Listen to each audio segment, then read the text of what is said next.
Alors bonjour, Monsieur Omar Ali Hassan. Peut-être dois-je dire capitaine, je n'en sais rien, je ne connais pas les usages en ce qui vous concerne. Oui, capitaine, bien sûr, ex-capitaine, bien capitaine en fait. On dit toujours capitaine, bien. Donc vous êtes né à Djibouti, où vous avez commencé vos études, j'imagine, primaires et secondaires, et puis vous avez fait un DUG à l'université de Montpellier. C'est bien ça. Ensuite, vous êtes rentré dans l'armée en 2001 comme engagé, et là vous avez poursuivi une carrière brillante d'officier, puisque vous avez été envoyé en Allemagne de 2004 à 2008. Après, vous avez pris le commandement vous avez été instructeur, enfin vous avez fait plein de choses, mais vous avez pris le commandement d'une unité de force d'intervention.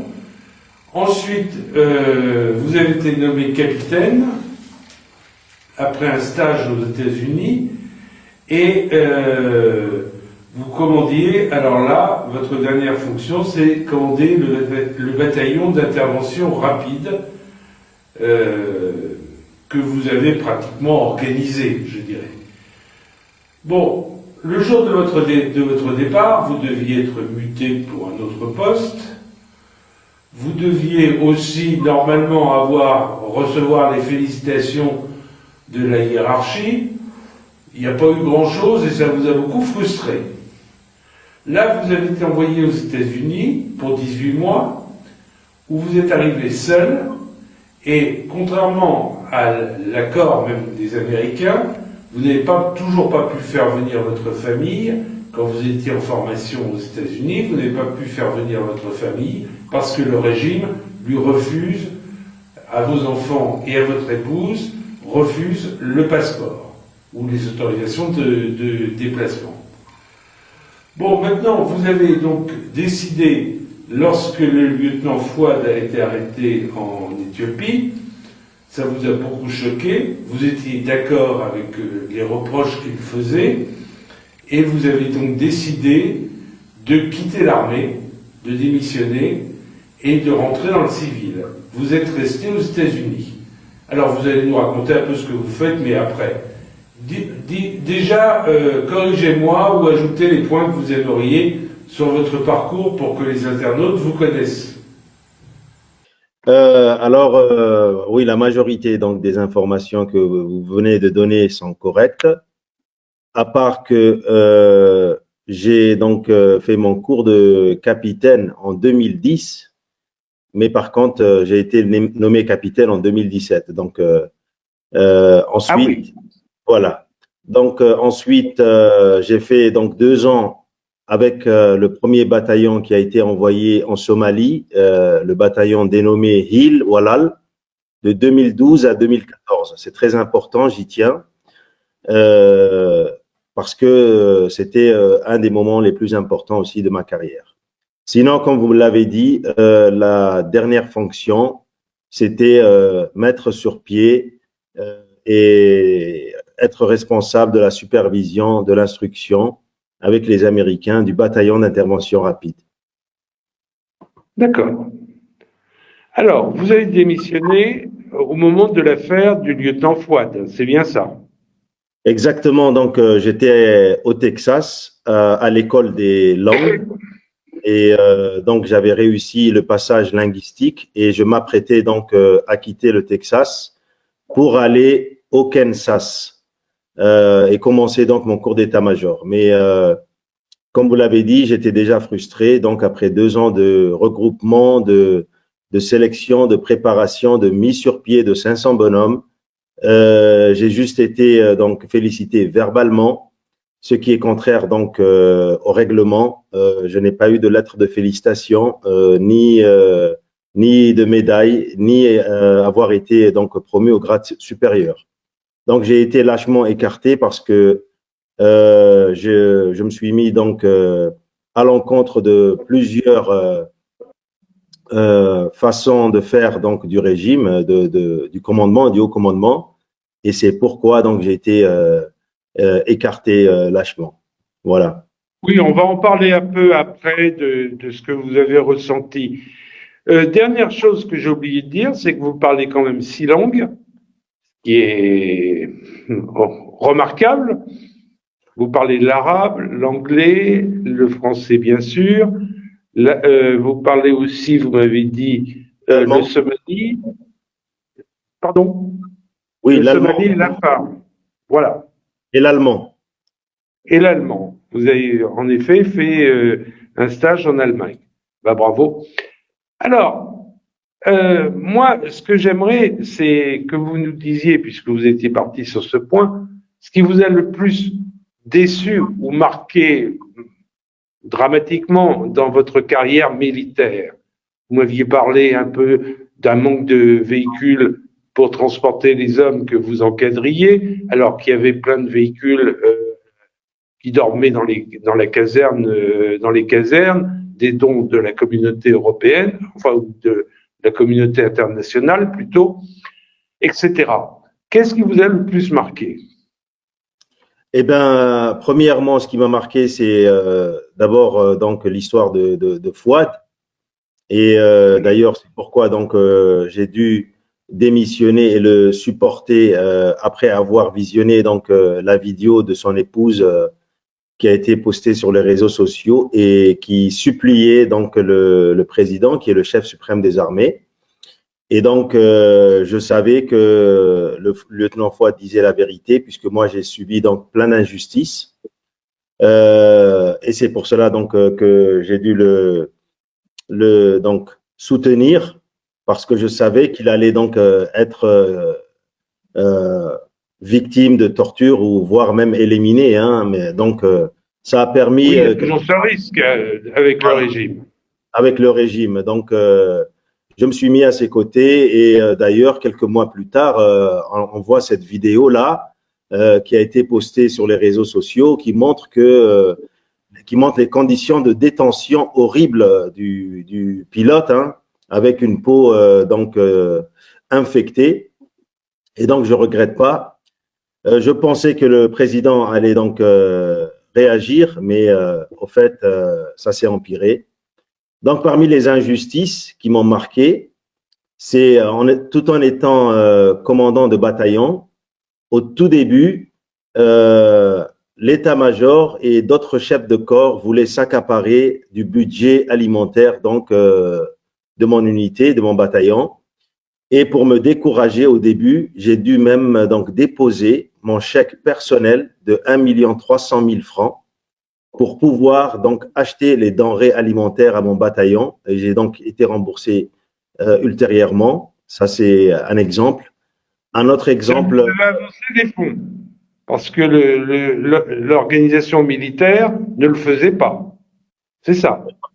Il faisait exprès donc de me démoraliser au tout début, puisque j'ai donc refusé d'être rattaché au régiment blindé qui donc a pris tout de suite le dessus sur mon bataillon à mon départ, qui s'est accaparé donc de mon commandement.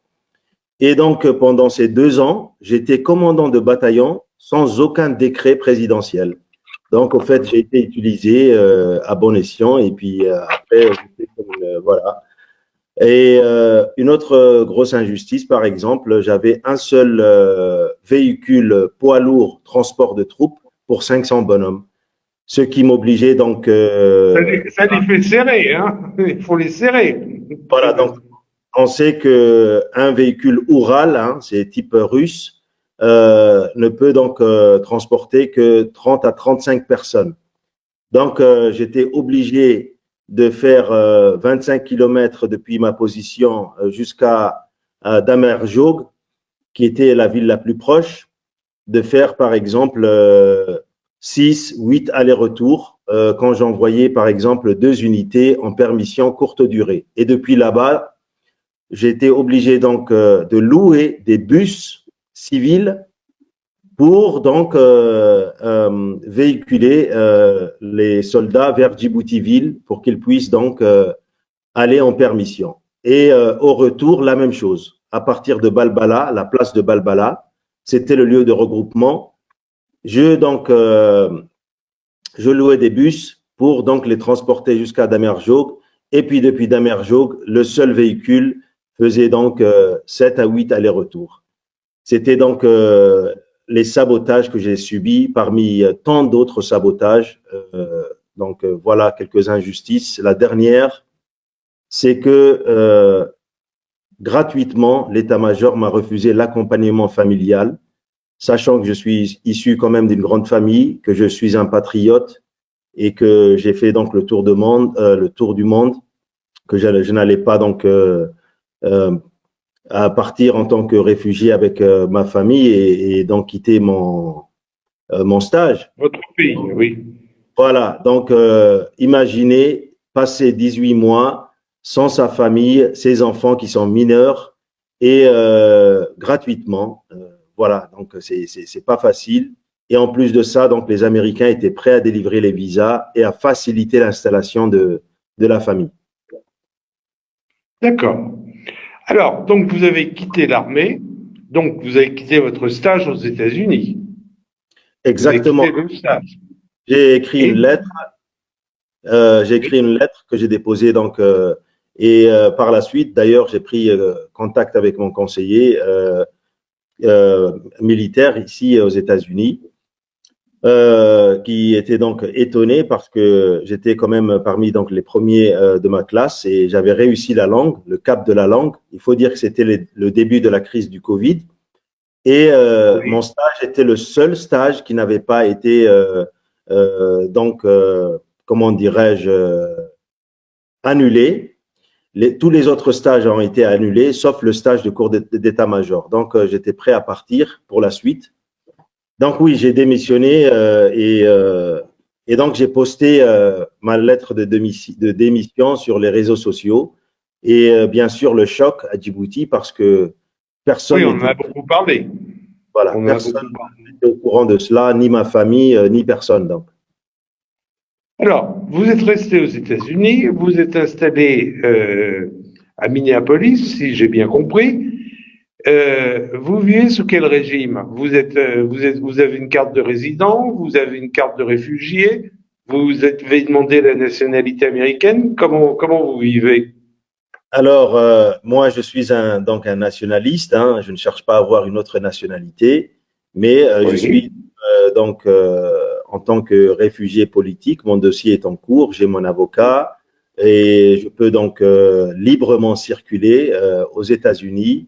Je peux conduire. Donc, je mène une vie normale ici aux États-Unis. Voilà. Je ne suis pas, par exemple, en situation irrégulière. Hein. Voilà, vous n'êtes pas en situation illégale. Voilà. Et votre famille ne peut toujours pas venir vous rejoindre? Alors, ma famille, ma femme a réussi à avoir le passeport parce qu'elle ne porte pas mon nom, donc incognito est passé. Mais au moment où mes 3 enfants mineurs ont déposé leur passeport, en novembre, hein, l'année dernière, et donc ont complété le dossier et ont payé même les frais de passeport, au moment de la signature, le chef de la police a su donc que c'est mes enfants. Vous savez, Djibouti, c'est un petit quartier. Oui, bien sûr. Et donc, voilà, depuis novembre jusqu'à ce jour, les passeports n'ont pas été délivrés quand on sait qu'une délivrance de passeport n'excède pas 2 à 3 semaines. Et donc là, on est à 5-6 mois. D'accord. Donc, il y a vraiment une volonté politique de vous nuire. Exactement. Et de se venger de vous. Exactement. C'est donc ce caractère revanchard et donc cette méchanceté gratuite, cette répression est donc très très connue hein, par le régime. Hein. Bon, on parlera de cela après, peut-être même en privé. Au sein de la CTD, alors vous faites quoi au sein de la CTD? Parce que d'abord, pourquoi vous avez rejoint la CTD et qu'est-ce que vous y faites? Alors, comme vous le savez, et donc je fais partie des membres fondateurs, c'est-à-dire, je dirais plus des membres rassembleurs, puisque donc cet esprit. Les membres quoi? J'ai pas compris. Membres rassembleurs, on va dire. Hein. Ah, rassembleurs, d'accord. Exactement, parce que donc moi, j'ai pas participé au Bourget, c'était en 2018, j'étais encore en service, mais Oui. dans les coulisses, une fois que j'ai démissionné, donc j'étais en contact avec les différents partis politiques, personnalités, activistes, et donc j'ai joué un très grand rôle pour rassembler, pour discuter en coulisses et pour donc former la CTD avec, par exemple, le FRUD avec l'ARD et tous les autres acteurs. Sinon, mon Voilà. rôle, voilà, mon rôle au sein du CTD, donc voilà, c'est rallier, voilà, les personnalités, les partis politiques, et donc j'ai réussi à rallier pas mal de monde. Sinon, un de mes rôles principaux, je suis donc à la tête de la commission de défense et de sécurité qui regroupe un certain nombre de personnes. Et je fais partie aussi donc de la commission de communication, puisque donc Avec monsieur Ainaché. avec Monsieur Ainaché qui est notre coordonnateur, hein, notre doyen Oui. et responsable de la commission communication, donc on est très bien organisé et sur le plan médiatique. Donc je suis aussi délégué porte-parole ici aux États-Unis.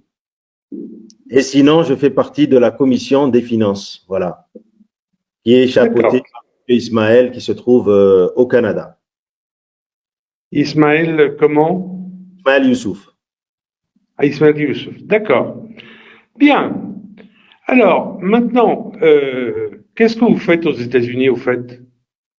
Eh bien, là, je suis un activiste à plein temps et donc j'ai dû me reconvertir aussi, hein, parce qu'aujourd'hui, par exemple, on est jeudi et donc je partirai dans les studios à Minneapolis. On a une émission, donc je suis aussi cofondateur de cette émission avec deux autres amis, Saïd Billet et Mohamed Ali, qui sont ici aux États-Unis. Il s'agit de l'émission Djibouti House, qui parle de l'actualité djiboutienne et donc qui sensibilise les Djiboutiens sur leurs droits, mais aussi qui dénonce les violations de droits de l'homme. On invite donc, j'ai déjà eu l'épouse du pilote, j'ai eu donc Deka Issadour qui avait démissionné de la garde républicaine. J'ai eu Mouna Chalana qui est connue donc pour avoir été donc mise à pied suite à sa protestation pacifique contre l'électricité moins chère. Voilà ce que je fais. Sinon, je suis cofondateur d'une NGO. Je pense que vous avez vu le site indépendance.org. Nous aidons donc des familles qui sont en difficulté à Djibouti, toute communauté, en leur envoyant des petits fonds pour qu'ils puissent donc avoir une ration alimentaire mensuelle. Donc depuis novembre, on s'occupe d'une vingtaine, voire trentaine de familles. Voilà, à les aider. C'est très bien, je peux que vous féliciter, mais vous vivez de cette association qui vous permet de vivre, ou elle vous coûte de l'argent? Voilà, donc j'ai un sponsor américain qui m'a été présenté par l'intermédiaire du représentant du FRUD ici, qui est donc aussi un proche parent, hein, donc je ne savais pas, mais c'est un proche parent aussi à moi. On a des liens des liens familiaux. Donc il s'agit de Ali Shihim Ali qui m'a mis en contact avec cette personne. Et il s'est avéré que cette personne-là avait une vision d'indépendance et c'est aussi un activiste donc et un défenseur des droits de l'homme. Donc le courant est passé et voilà, je suis son directeur exécutif. On a monté donc ce projet qu'il avait déjà monté, mais Djibouti est donc le projet pilote, en fait. Voilà, donc sur le site. D'accord, j'ai oublié de vous demander, la radio, elle émet en quelle langue? La radio, c'est en fait, c'est un studio, hein, c'est une émission télévisée, hein, c'est pas une radio. Voilà, elle est donc accueillie dans les studios de Tempo TV donc qui est la chaîne panafricaine et qui accueille donc plusieurs pays africains ici dans les studios à Minneapolis. Et c'est donc tantôt en français, tantôt en afar, en Somalie et parfois même en arabe. Donc, dans toutes les langues parlées. Aujourd'hui, Parler à Djibouti. voilà. Aujourd'hui, je vais accueillir, par exemple, un psychothérapeute, fils d'un ancien indépendantiste, qui va donc parler d'un livre qu'il a écrit suite aux mémoires de son père, qui avait donc travaillé, qui était un des lieutenants de Mahmoud Harbi, hein, l'indépendantiste qu'on connaît bien. Oui. Voilà, donc aujourd'hui, on va parler un peu de l'histoire de Djibouti, qui n'est pas enseignée dans les manuels scolaires et dont la plupart des Djiboutiens ne savent pas. Voilà, et des fois Vous on avez parle. raison. Voilà. Vous Donc avez voilà, raison. voilà l'émission Alors, ici. comme on parle de la CTD, je dirais, comment voyez-vous l'avenir de la CTD? Parce que, comme je l'ai dit à de nombreux membres fondateurs que j'interviewe, pour le moment, la CTD, c'est bien, elle aura un rôle, mais les conditions ne sont pas remplies pour qu'il y ait ce rôle. Il n'y a pas vacance du pouvoir. Très bien. On sait que dans toute chose, il faut donc tâter le terrain, ce qu'on appelle au jargon militaire, il faut faire la reconnaissance. Ensuite, il faut faire ce qu'on appelle la préparation. En même temps, avant la préparation, il faut faire la planification. Après la planification, la préparation et puis ensuite l'exécution. Donc là, on est entre la planification et l'exécution. Donc, moi, ce que je retiendrai, c'est l'exécution. Vous comptez sur quoi pour exécuter votre mission ou la mission que vous êtes fixée? Alors, quand je dis nous sommes entre la planification et l'exécution, c'est qu'il y a déjà eu donc des actions qui sont exécutées et d'autres qui vont donc être aussi exécutées.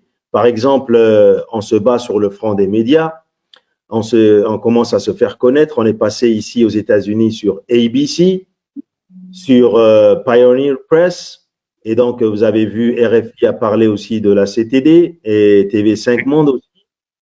Donc, on se bat aussi sur le plan diplomatique. Nous avons des contacts avec la commission des relations extérieures. Et sur le terrain, vous savez qu'il y a donc des actions du parti politico-militaire du FRUD, qui est membre donc signataire de la CTD. Sinon, vous avez l'ARD qui fait toujours donc des manifestations. Bon, maintenant c'est le Ramadan, ça s'est un peu calmé, mais ça va reprendre. Et ça se termine mardi ou mercredi, hein, c'est ça. Voilà. Et donc, vous avez cette commission de contact qu'on a créée et la commission de mobilisation.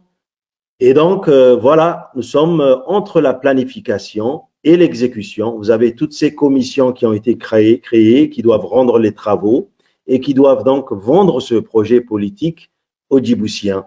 Donc, nous sommes sur trois fronts. Le front médiatique et donc lobbying politique. Le front donc mobilisation et donc contact à Djibouti, avec aussi donc les deux commissions et les actions donc à Djibouti des partis politiques. Et le troisième point, c'est donc les actions du FRUD. Voilà. Très bien. J'ai bien noté tout ça. J'imagine il y a des secrets que vous ne pouvez pas dévoiler sur certains moyens d'exécution, et ça me paraît normal. Mais est-ce que les travaux des commissions vont être rendus publics? Est-ce qu'on va les connaître? Est-ce que vous allez nous les envoyer pour qu'on les diffuse? Comment ça va se passer? Alors, on mise sur ce qu'on appelle la transparence. Voilà. Donc, nous avions précédemment annoncé que nous travaillions sur une charte et que nous allions la présenter. C'est ce que nous avions fait. Nous avions travaillé la charte, nous l'avions donc diffusée sur tous les supports médiatiques. Oui, on l'a vu. Voilà, même chose, nous avons annoncé que nous sommes en train de préparer des commissions dont les travaux vont être rendus publics prochainement. Je ne peux pas donc donner la date exacte, mais pas donc dans le mois à venir, hein, certainement. Ah oui, voilà, oui, il est très très bien avancé, hein, on travaille en coulisses, en équipe. Donc il y a une dizaine de commissions, hein, c'est donc du lourd, et tout sera rendu public, bien sûr. et vous avez vu nos communiqués. Nous avons donc lancé un appel aux partis politiques qui font donc route solo et pour leur dire de joindre donc leur effort, notre force, de joindre donc cette coalition ou bien de coordonner donc nos efforts ensemble pour pouvoir donc impacter et pouvoir réaliser donc ce changement. Donc nous sommes ouverts. La CTD, c'est un groupe de personnes, de personnalités, société civile, jeunesse, donc association, qui est ouvert à tout le monde. Ça représente très bien les Djiboutiens et je suis très optimiste en ce qui concerne la CTD parce qu'il y a des personnes vraiment engagées et réfléchies. Bon, maintenant, il y a une dernière chose que j'aurais vous demander. Moi, je suis djiboutien, j'ai envie de rejoindre la CTD, à qui je m'adresse? Alors, donc, c'est sur Il y a une nos… boîte aux lettres, il y a un site internet, il y a quelque chose? Bien sûr, il y a un site internet, il y a le site Facebook qui est très bien suivi, il y a un numéro de téléphone. Sinon, Ah, il y a un donc, numéro de téléphone. oui, il y a un Je numéro peux de… le trouver. Voilà, il y a un numéro de téléphone, il y a une adresse email, ttdjeep@hotmail.com, sur tous nos communiqués. Sinon, nous avons donc lancé un appel qui dit que tous les partis politiques qui font donc partie, ou bien les personnalités qui font partie de CTD, vous pouvez les contacter. Si vous êtes à Djibouti, vous pouvez vous adresser à l'ARD ou bien l'UDJ et vous pouvez être membre directement en prenant contact avec ces personnes-là. Sinon, si vous êtes en Europe, eh bien, on a des représentants en Europe. Si vous êtes aux États-Unis, nous avons des représentants aux États-Unis. Je suis ici à Minneapolis. Nous avons des personnes qui sont à Maine et donc la même chose pour l'Angleterre. Et au Canada aussi. Et au Canada. Voilà, donc si une personne a vraiment envie de joindre, il y a vraiment donc une panoplie d'adresses et une procédure. Je me permettrai quand même de mettre le numéro de téléphone dont vous me parlez. Voilà. J'ai déjà mis l'adresse mail dans l'entretien que j'ai eu avec Monsieur Nidal. Je ne sais plus exactement son nom, mais Nidal. C'est la même. Voilà. Donc, je mettrai le numéro de téléphone. J'ai bien noté tout cela. Est-ce que vous avez quelque chose à rajouter? Je voulais vous remercier donc pour accueillir les personnalités du CTD, pour votre effort médiatique, pour votre temps. Donc, de nos jours, on sait que les médias ne sont pas donc à négliger, au contraire. Et je voulais donc envoyer un message à mes compatriotes djiboutiens pour leur dire que le changement ne viendra que des Djiboutiens et que leurs conditions de vie déplorables depuis 40 ans ne pourront donc changer que si vraiment ils contribuent à ce changement. Le changement ne viendra pas donc de l'extérieur ni de toutes les forces qui sont stationnées à Djibouti. Il viendra donc des Djiboutiens. Je leur demande donc de joindre leurs efforts à la CTD ou de contribuer indirectement donc au changement qui est plus que nécessaire à Djibouti. Très bien. Eh bien, écoutez, capitaine, je vous remercie et puis je vous souhaite beaucoup de succès.